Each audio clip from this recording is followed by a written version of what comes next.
G'day and welcome to episode 84 of Trent365. Today's Thursday, the 22nd of February. Let's talk about the Chinese wave. And I'm not talking about some crazy new crowd participation thing to do at sporting events. I'm talking about the Chinese tourism wave. Because it amazes me the number of people that I speak to in the travel, tourism and hospitality sectors who still continue to dismiss the Chinese as a meaningful market. And their usual justification is something along the lines of when they travel in big groups and they don't behave like the rest of our guests, so they tend to disrupt everybody else, or that they're a cheap market. They don't pay as much or spend as much as other guests.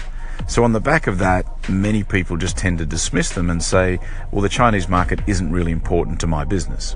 Now, of course, they understand that the Chinese population is huge. 1.5 billion people or so. But what many of them don't realize is that less than 10% of the Chinese population actually has a passport. So this flood of Chinese tourism that we're seeing today is really only a very small fraction of what it's probably going to be in the near future. And just imagine when the percentage of passport carrying Chinese increases to 20 or 30%, that's going to be a market that's pretty hard to dismiss.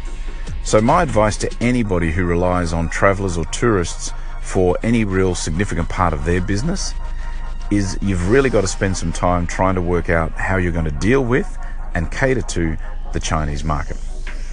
That's it for today. Thanks for tuning in. You can subscribe on iTunes, Google Play Store, Overcast, or just follow along on the social streams. And I'll be back again tomorrow. See ya.